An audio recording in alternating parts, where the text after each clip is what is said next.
प्रथम तहलका न्यूज। हिसार के चौधरी चरण सिंह कृषि विश्वविद्यालय के कृषि वैज्ञानिकों ने बाजरा फसल में स्टेम रोग नामक बीमारी की तलाश कर एक नया कीर्तिमान स्थापित कर दिया है। ये देश के लिए बड़ी उपलब्धि है और इसके लिए बीते 3 साल से रिसर्च पर काम चल रहा था। इस शोध को अमेरिकन फाइटोपैथोलॉजिकल सोसाइटी के द्वारा प्रकाशित प्रतिष्ठित जर्नल प्लांट डिजीज में नई बीमारी की पहली रिपोर्ट के रूप में स्वीकार किया गया है। हिसार, भिवानी, रेवाड़ी, महेंद्रगढ़ क्षेत्रों में बाजरे की फसल में स्टेम रोग में सबसे ज्यादा नुकसान होता था। कृषि वैज्ञानिकों की टीम ने रिसर्च के बाद स्टेम रोग को ढूंढ निकाला और इस बीमारी के चलते बाजरे के तने में भूरे से लेकर काले धब्बे हो जाते हैं और इसके बाद बाजरे की फसल नष्ट हो जाती है। ये स्टेम रोग के कारण होता है और ये रोग हरियाणा के हिसार, भिवानी व रेवाड़ी, महेंद्रगढ़ में पाया जाता है।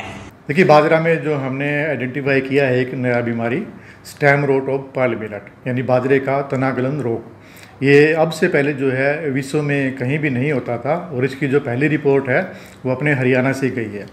हमारे वैज्ञानिकों की एक टीम थी जिसमें मैंने उसको लीड किया था और मेरे साथी वैज्ञानिक डॉक्टर पूजा सांगवान हैं, डॉक्टर मंजीत घनगस हैं, doctor Rakesh Punia, doctor Devvrat, doctor Pammi Kumari, doctor Pahuja, हम सभी लोगों ने मिल करके 3 साल तक इसके मेहनत की, इसकी रोगजनकता स्थापित करी और तब जाके हम प्रूव कर पाए कि ये जो एक बीमारी है स्टेम रोट बीमारी है, बाजरे के अंदर आती है और इस बीमारी का जो कारक है वो एक जीवाणु है जिसका नाम क्लेब्सिला एरोजेंस है। देखिए, सबसे पहले 2018 में हमने बाउल रीजन और हिसार रीजन के अंदर इस बीमारी का प्रकोप देखा। फिर 2019 के बाद, जैसा आप लोग भी जानते हैं कि कोविड की एंट्री हुई और थोड़ा आवागमन भी बंद हुआ, तो 2019 में जब खरीफ सीजन था तब हमें एक हिसार के एक पड़ोसी गांव है काबरेल, तो काबरेल से एक जमींदार का हमारे पास फ़ोन आया कि जी हमारा ऐसे ऐसे बाजरा की फसल है और उसमें 20 एकड़ में से लगभग 15-16 एकड़ जो हमारे गिर चुके हैं। तो हमने वहाँ पर जा कर के देखा तो हमने देखा कि ये तो वही बीमारी है जो हमने पिछले साल देखी थी। तब हमने इस बीमारी पर काम शुरू किया, फील्ड से सैंपल इकट्ठे किए और सैंपल इकट्ठा करने के बाद जो है हमने इसमें से तरह तरह के जीवाणु निकाले कि बीमारी का कारक कौन सा होगा।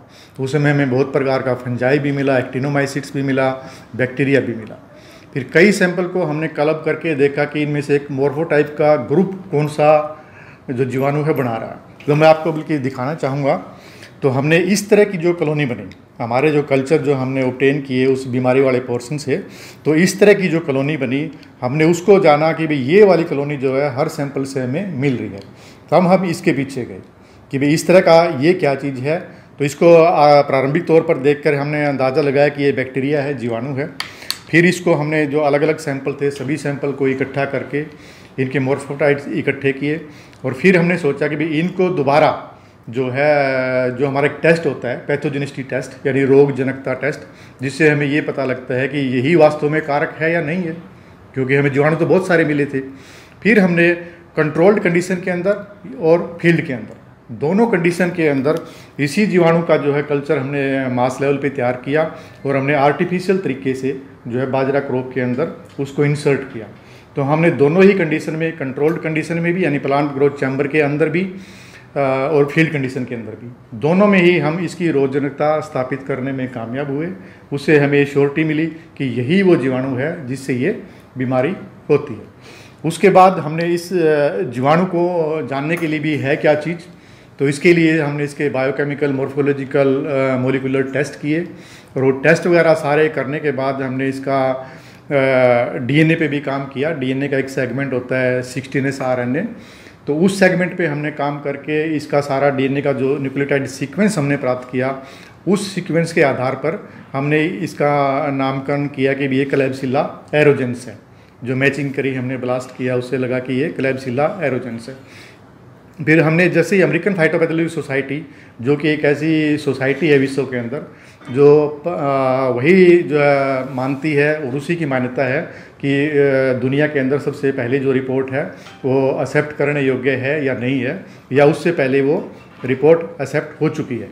तो हमने जब हमारा डाटा अमेरिकन फाइटोपैथोलॉजी सोसाइटी को सबमिट किया तो उन्होंने कहा कि आपका जो न्यूक्लियोटाइड का सीक्वेंस है वो एक प्रथम दृष्टा में सही है, फिर भी हम चाहते हैं कि जो NCBI है, national centre for biotechnology information, USA में ही बेस्ड है ये भी, और वहाँ से आप अपना इसको अप्रूव करवाओ कि ये डाटा आपका वास्तव में वही जीवाणु का है जो आपने नाम दिया है। तो हमने जो हमारे अलग अलग आइसोलेट थे वो हिसार से, भिवानी से, बाउल से, उन सभी आइसोलेट का डाटा NCBI में सबमिट किया और NCBI ने फिर अप्रूव किया कि यस आपका जो सीक्वेंस है वो सही है, और उन तीनों चारों आइसोलेट के लिए भी असेसन नंबर दिया।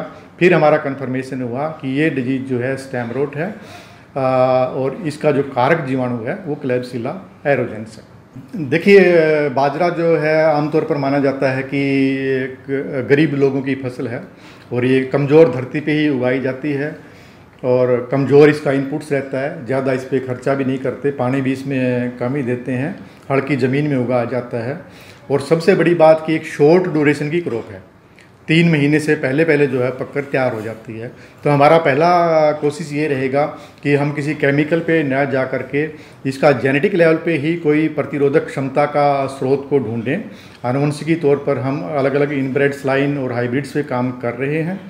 इनब्रेड स्लाइन हमने 3-4 ढूंढ लिया है जिसके अंदर इसका जेनेटिक रेजिस्टेंस का लेवल जो है काफ़ी हाई है।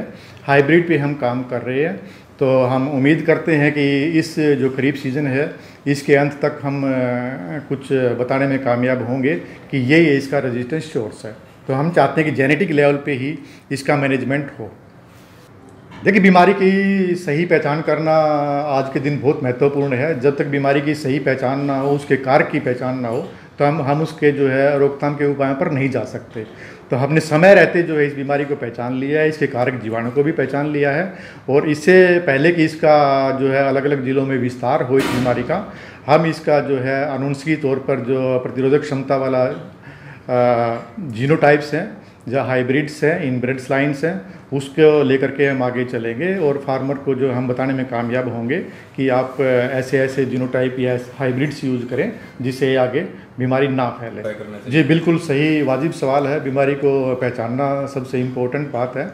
तो इसमें सबसे पहले जब आपकी फसल 20-30 दिन की होती है तो जो पत्ता है, बाजरे का जो पत्ता है, पत्ते के ऊपर आपको डार्क ब्राउन कलर का, थोड़ा गहरे भूरे रंग का लंबी लंबी धारियाँ दिखाई देंगी।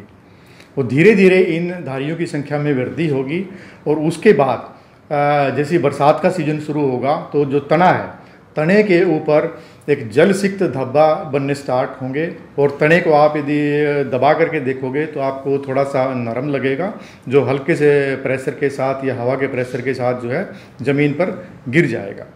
कि दूसरे स्टेट्स का अभी कुछ नहीं कह सकते, जैसा कि हमने पहले भी बताया कि जो अमेरिकन फाइटोपैथोलॉजिकल सोसाइटी है वही इसको ऑथेंटिकेट करती है कि ये बीमारी सबसे पहले कहाँ देखी। तो अभी पिछले साल ही उन्होंने ऑथेंटिकेट किया है कि सबसे पहले ये जो बीमारी है हरियाणा के अंदर देखी गई है, और उसके बाद जैसे जैसे इसका डाटा ओपन होगा तो दूसरे स्टेट्स भी इसको रिपोर्ट करेंगे, ऐसी मेरी उम्मीद है। देखिए, हमारा चौधरी चरण सिंह हरियाणा कृषि विश्वविद्यालय किसानों से संबंधित है, किसानों के हित में हमेशा अग्रणी रहता है। ऐसा ही हमारे जो मैनेजमेंट है, कुलपति महोदय हैं प्रोफेसर BR कंबोज जी, उनका हमेशा से आदेश भी रहता है और इच्छा भी रहती है कि किसानों को जो है हम समय से पहले सहायता पहुंचाएं ताकि किसान को उसके खेत में कोई प्रॉब्लम ना हो, किसान को खेती करने में कोई कठिनाई ना हो। डॉक्टर पूजा सांगवान की अगर माने तो स्टेम रोग बैक्टीरिया से पहले होता है और इसके लिए फील्ड से सैंपल लाए गए थे, जिससे कि पता चला कि बैक्टीरिया को इसकी तलाश रहती है और इसके अलग अलग टेस्ट किए गए हैं। उन्होंने बताया कि कीटों के माध्यम से जो चेक किए गए हैं और इसमें 16 टेस्ट किए गए थे। जी, हमने अभी एक नई बीमारी ढूंढी है बाजरे में जिसका नाम है स्टेम रोट, जो कि एक बैक्टीरिया के कारण होती है। उसका नाम जो हमने बैक्टीरिया आइडेंटिफाई किया, सबसे पहले हम सैंपल लेके आए थे फील्ड से, जिसमें हमने देखा कि नीचे से जो स्टेम पोर्शन था वो सड़ा हुआ था। ठीक है, सबसे पहले हम उसको लैब में लेके आए हैं तो हमने उसको आइसोलेट किया, तो देखा इसमें एक बैक्टीरिया के कारण ये डिजीज़ हो रही है। उसको फिर हमने बायोकेमिकली और जो मॉलिकुलर बेसिस पे हमने उसको आइडेंटिफाई किया और जिसका नाम हमने दिया है क्लैब्सिला एरोजेंस। हाँ, हम आगे प्रोसीड कर रहे हैं इसकी मैनेजमेंट के लिए। जी, हम इसको आइडेंटिफाई करने के लिए जो भी जैसे बैक्टीरिया हमने आइसोलेट किया तो उसके लिए हम कि ये कौन सा बैक्टीरिया है, तो हम बायोकेमिकल बेसिस पे हम जीनस लेवल तक ये आइडेंटिफाई कर पाते हैं कि कौन सा बैक्टीरिया। इसके डिफरेंट टेस्ट थे जिसमें हम मिथाइल रेड टेस्ट करते हैं, VP टेस्ट करते हैं, इंडोल प्रोडक्शन टेस्ट होता है। जैसे हमारे पास ये हाइमीडिया की किट थी जिसके अंदर हमारे 16 टेस्ट हैं, ठीक है। जो फर्स्ट टेस्ट था हमारा इंडोर प्रोडक्शन था, सेकंड उसके बाद मिथाइल रेट टेस्ट था, वीपी टेस्ट था, और ये डिफरेंट शुगर्स हैं जो कि जैसे जैसे इसमें डिफरेंट, ये हाइमीडिया की किट है, इसको हम बायोकेमिकल टेस्ट किट बोलते हैं। इसको हम जीनस लेवल पे बैक्टीरिया को आइडेंटिफाई करने के लिए यूज़ किया जाता है। तो इसमें 16 टेस्ट थे, जिसमें जो फर्स्ट टेस्ट था इंडोर प्रोडक्शन टेस्ट था, देन मिथाइल रेट है, फिर वीपी टेस्ट है, और डिफरेंट शुगर्स हैं। तो जैसे जैसे बैक्टीरिया को हम आइसोलेट करके इस पर स्ट्रिकिंग करते हैं, ठीक है, फिर 24 घंटे के बाद इसमें डिफरेंट इंडिकेटर्स हैं वो डालेंगे। तो जैसे जैसे इस मीडिया का कलर चेंज होगा तो इसका मतलब ये पॉजिटिव है। अगर इसका कलर चेंज नहीं हुआ इट मीन्स वो बैक्टीरिया नेगेटिव है। तो इस तरीके से हम बायोकेमिकल टेस्ट करते हैं, और फिर उसके बाद बर्गीज मैनुअल में जाके जैसे जैसे ये पॉजिटिव आए, जो नेगेटिव आए, तो फिर आइडेंटिफाई करते हैं कि कौन सा बैक्टीरिया था। जी, डॉक्टर विनोद मलिक जो थे, जो मुख्य इसका जो आइसोलेशन का काम है उनका, फिर उसके बाद बायोकेमिकल का लैब का ये मेरा काम रहा है। उसके बाद डॉक्टर मंजीत थे, उसके बाद और भी हैं जो प्लांट ब्रीडिंग सेक्शन से, बाजरा सेक्शन से हैं, जिन्होंने इसमें सीड दिया, ये सारा सहयोग किया। प्रथम तहलका के लिए हिसार से परवीन कुमार की रिपोर्ट।